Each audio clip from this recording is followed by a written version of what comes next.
Hi guys, what's up? Welcome back to today's video. This is Sonia and you are watching Sovix vlog.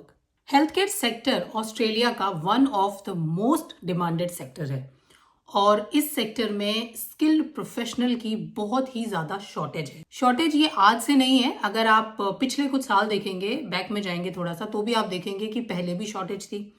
और in fact अगर हम future की बात करें तो प्रिडिक्शंस ये कहती है कि इस फील्ड में आने वाले कुछ सालों में 5 या 10 सालों में भी स्किल्ड प्रोफेशनल की बहुत ही ज़्यादा ज़रूरत इन्हें पड़ने वाली है। अब यह है कि हेल्थ केयर सेक्टर में इतनी ज़्यादा डिमांड क्यों रहती है। तो देखिए, सबसे पहली चीज़ तो क्या है कि ऑस्ट्रेलिया में जो मोस्ट पॉपुलेशन है ना, वो एजिंग पॉपुलेशन है। यानी कि जो ये कह लीजिए 50-60 प्लस के जो लोग हैं वो यहाँ पर ज़्यादा हैं। जब हम हेल्थ केयर सेक्टर की बात करते हैं तो काफ़ी सारे प्रोफेशन उसमें आते हैं। डॉक्टर्स भी आते हैं, नर्सेज भी आते हैं, डेंटिस्ट भी आते हैं, फिजियोथेरेपिस्ट भी आते हैं, काफ़ी सारे प्रोफेशन जो है उसमें आते हैं। बट आज की वीडियो में स्पेसिफिकली हम लोग बात करेंगे नर्सिंग के बारे में।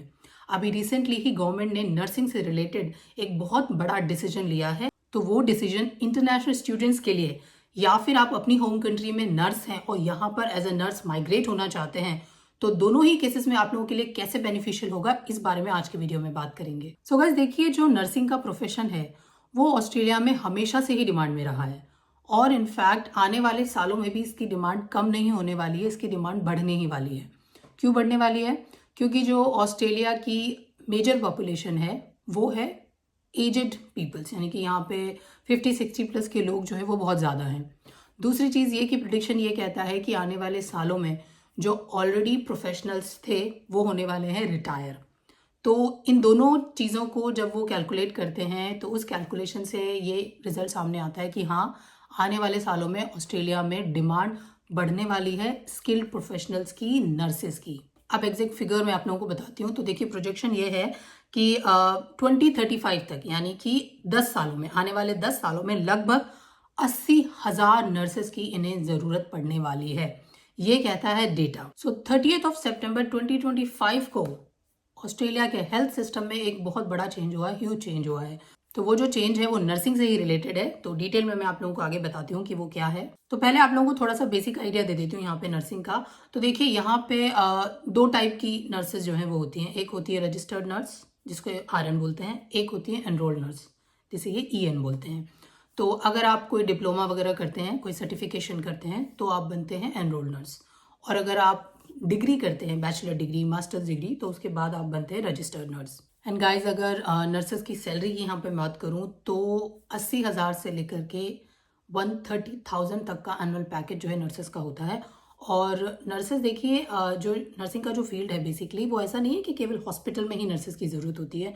यहाँ पर एज केयर सेंटर होते हैं, डिसेबिलिटी केयर सेंटर्स होते हैं, उनमें भी नर्सेस की ज़रूरत होती है। जो कम्युनिटी हब्स होते हैं, कम्युनिटी सेंटर्स जो होते हैं, वहाँ पर भी नर्सेस की ज़रूरत पड़ती है। ऑस्ट्रेलियन गवर्नमेंट ने एक्चुअली एक डॉक्यूमेंट रिलीज़ किया है जिसका टाइटल है nursing supply and demand study 2023 and 2035। तो इसका जो लिंक है, ये वो डॉक्यूमेंट है, इसका लिंक मैं आप लोगों को डिस्क्रिप्शन बॉक्स में दे दूंगी। तो इसमें क्लियरली बताया हुआ है कि किस सेक्टर में कितनी नर्सेस की डिमांड है। जैसे मैंने अलग अलग सेक्टर्स बताया ना कि हॉस्पिटल में है या एज केयर सेक्टर में है, तो अगर आप इसमें देखेंगे तो आप लोगों को एग्जैक्ट फिगर पता चलेगा कि जो मैं आप लोगों से बोल रही हूँ ना कि नर्सेस की बहुत ज़्यादा डिमांड है, वो ऐसे ही नहीं है, वो डॉक्यूमेंट के बेस पर मैं आप लोगों से कह रही हूँ। तो अगर आप इस डॉक्यूमेंट को देखेंगे तो आप लोगों को हर एरिया में पता चल जाएगा कि कहाँ पर कितनी डिमांड है। एंड गाइज, ये जो डिमांड है ना, ये ऑल ओवर ऑस्ट्रेलिया है। मैं किसी स्पेसिफिक रीजनल एरिया की, किसी मेट्रो सिटी की बात नहीं कर रही हूँ। डेफिनेटली रीजनल एरियाज में हमेशा से ही डिमांड ज़्यादा होती है, बिकॉज मोस्टली लोग जो है स्टडी के बाद मूव हो जाते हैं मेट्रो सिटीज़ में। तो रीजनल एरियाज़ में डेफिनेटली डिमांड ज़्यादा है, लेकिन ऑल ओवर ऑस्ट्रेलिया ही नर्सेज की बहुत ज़्यादा शॉर्टेज है। सो देखिए, अगर आप ऑस्ट्रेलिया में स्टडी करना चाहते हैं और आप मेडिकल लाइन को चूज़ करना चाहते हैं, आप सोच रहे हैं कि भाई हाँ, मेडिकल लाइन को हम लोग चूज़ कर लें, सो nursing is one of the best course for you. काफ़ी सारी यूनिवर्सिटी जो है वो प्रीफर करती हैं कि आप मेडिकल बैकग्राउंड से होने चाहिए अगर आप नर्सिंग करना चाहते हैं। बट ऑस्ट्रेलिया में ऐसी भी यूनिवर्सिटीज़ हैं जो कि नॉन मेडिकल बैकग्राउंड के इंटरनेशनल स्टूडेंट्स भी एनरोल करती हैं। तो अगर आप इंटरेस्टेड हैं तो आप लोग चेक कर सकते हैं कि किस स्पेसिफिक यूनिवर्सिटी की क्या रिक्वायरमेंट है। अब देखिए, नर्सिंग के लिए जैसा मैंने बताया कि अगर आप लोग ऑस्ट्रेलिया में आते हैं एज ए इंटरनेशनल स्टूडेंट्स, तो आप बैचलर डिग्री कर सकते हैं, बैचलर ऑफ नर्सिंग कर सकते हैं। उसमें क्या होगा, 3 या 4 साल की आपकी नर्सिंग होती है और उसके बाद आप लोगों को जब आपकी स्टडी पूरी हो जाती है तो आप लोगों को अपना जो कोर्स है उसको रजिस्टर्ड करवाना होता है। तो जो आप रजिस्ट्रेशन करवाते हैं वो जो अथॉरिटी है that is NMBA, nursing and midwifery board of Australia. तो ये अथॉरिटी है जहां पर आपको अपनी क्वालिफिकेशन को रजिस्टर्ड करना होता है। एक चीज आप लोग को ध्यान रखनी है कि जब आप यूनिवर्सिटी और अपनी डिग्री चूज कर रहे हैं नर्सिंग की, जब आप एप्लीकेशन करते हैं तो मेक श्योर करना कि आपका जो नर्सिंग का कोर्स है वो एक्रीडेटेड होना चाहिए by ANMAC, Australian nursing and midwifery accreditation council. तो आपका कोर्स इससे अप्रूव होना चाहिए। तो चलिए अब बात कर लेते हैं कि क्या चेंज जो है गवर्नमेंट ने किया है। तो देखिए 30 सितंबर 2025 को एक न्यूज पब्लिश हुई थी ABC न्यूज में, huge change to Australia's health system as registered nurses set to prescribe medicine. हाँ, आप लोग जानते होंगे ना कि ऑस्ट्रेलिया में अगर आप लोग दवाई लेने जाते हैं तो काफ़ी कम दवाइयाँ हैं जो आप अपने आप ले सकते हैं। आप अदरवाइज आप लोगों को प्रॉपर डॉक्टर के प्रिस्क्रिप्शन की ज़रूरत पड़ती है। अब अगर डॉक्टर का प्रिस्क्रिप्शन लेना है तो उसके लिए आप लोगों को GP से अपॉइंटमेंट लेना पड़ता है। जो जनरल प्रैक्टिशनर होते हैं, जो डॉक्टर्स होते हैं, उनसे अपॉइंटमेंट लेना पड़ता है। और वही जब तक लिख के नहीं देंगे कि आप कौन सी दवाई ले सकते हैं तभी आप वो दवाई जाकर के लेंगे। मतलब अपनी मर्जी से कोई दवाइयाँ नहीं ले सकते हैं। तो जैसा मैंने बताया कि हेल्थ केयर सेक्टर में, हर सेक्टर में बहुत ही ज़्यादा शॉर्टेज है, तो डॉक्टर्स की भी यहाँ पे बहुत शॉर्टेज है। तो अब क्या है कि ये चाहते हैं कि नर्सेस को भी कुछ अथॉरिटी मिल जाए ताकि वो सर्टन मेडिसिन को प्रिस्क्राइब कर सकें, ताकि जो जो गैप है, मतलब जो शॉर्टेज इन्हें फेस करनी पड़ रही है। यहाँ पे बहुत लंबी लाइन होती है। एक्चुअली लंबी लाइन मेरा मतलब ये कि जब आप कॉल करके अपॉइंटमेंट लेने लगो ना तो आप लोगों को इमीडिएटली अपॉइंटमेंट नहीं मिलता है, काफ़ी वेट करना पड़ता है। सिर्फ अगर आप प्रिस्क्रिप्शन भी लेना चाहेंगे ना तो सुबह कॉल करेंगे तो ज़रूरी नहीं है कि आपको उसी टाइम पे मिल जाए, हो सकता है कल मिले या परसों मिले, अनटिल एंड अनलेस अगर कोई इमरजेंसी नहीं है। तो भाई गवर्नमेंट का ये डिसीजन इसीलिए लिया गया है कि जो रजिस्टर्ड नर्सेज होंगी उन रजिस्टर्ड नर्सों को प्रॉपर ट्रेनिंग दी जाएगी और आफ्टर दैट ट्रेनिंग वो अथोराइज्ड हो जाएंगी कुछ जो मेडिसिन हैं उन्हें प्रिस्क्राइब करने के लिए। तो आप देख लीजिए कि इस तरह से नर्सेस की जो रिस्पॉन्सिबिलिटी है वो बढ़ जाएगी। एंड गाइज इतना ही नहीं, जब नर्सेस की रिस्पॉन्सिबिलिटी बढ़ेगी तो उनकी सैलरी में भी हाइक होगा, उनका जो एनुअल पैकेज है वो भी बढ़ जाएगा। अभी तक ये चीज़ उन्होंने डिक्लेयर नहीं की है गवर्नमेंट ने कि कितनी सैलरी जो है वो बढ़ने वाली है, लेकिन हाँ ये न्यूज़ में है कि जब रिस्पॉन्सिबिलिटी बढ़ेगी तो डेफिनेटली पैकेज तो बढ़ेगा ही बढ़ेगा। सो गाइज इसीलिए मैंने बोला कि अगर आप नर्सिंग में इंटरेस्टेड हैं तो बिना सोचे समझे बिल्कुल आप नर्सिंग को चूज़ कर लो। सेकंड थॉट देने की ज़रूरत ही नहीं है, बिकॉज देखिए डिमांड है, अच्छा पैकेज है, आने वाले टाइम में और भी अच्छा पैकेज होने वाला है।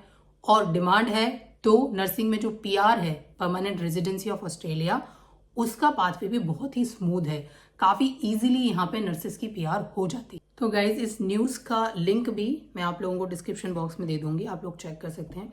तो इसमें क्लियरली यही लिखा हुआ है कि भाई हाँ, जो रजिस्टर्ड नर्सेज होंगी उन्हें ट्रेनिंग देंगे और उसके बाद उन्हें अथॉरिटी मिल जाएगी कि वो प्रिस्क्राइब कर सके। बहुत सारी चीज़ें होती है ना, देखिए कि भाई आप एक रेगुलर मेडिसिन लेट्स से हमेशा खाते रहे हो, आपकी कंडीशन स्टेबल है, तो आपको सिर्फ एक रिपीट प्रिस्क्रिप्शन की ज़रूरत पड़ती है। जैसे कि मैं अगर अपनी बात करूँ तो मैं मॉर्निंग में थायराइड की मेडिसिन लेती हूँ। देखिए मैं अपना ब्लड टेस्ट भी करवाती हूँ एवरी ईयर, तो मेरा काफ़ी टाइम से स्टेबल ही चल रहा है। तो मुझे हर बार एक्चुअली जब मेरी दवाई खत्म हो जाती है तो मुझे प्रिस्क्रिप्शन के लिए GP से अपॉइंटमेंट लेना पड़ता है, मुझे जाना पड़ता है, ठीक है ना।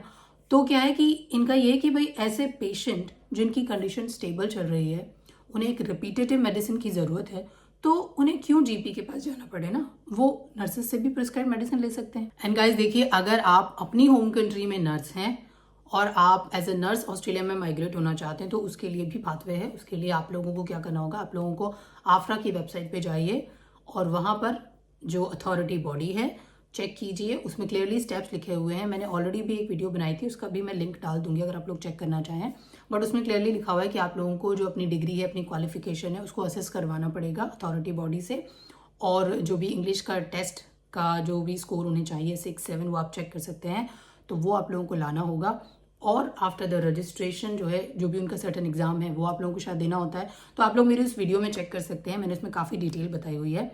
एंड आप फिर यहाँ पर जो है ईजिली मूव हो सकते हैं। So that's all for today's video guys. मुझे यही न्यूज़ आप लोगों के साथ शेयर करनी थी कि भाई नर्सिंग का जो सेक्टर है वो बूम पे हमेशा से रहा है, आने वाले टाइम पे भी उसमें बहुत ज़्यादा डिमांड होने वाली है एंड जो नर्सिंग का पैकेज है वो भी आने वाले टाइम में बढ़ने वाला है।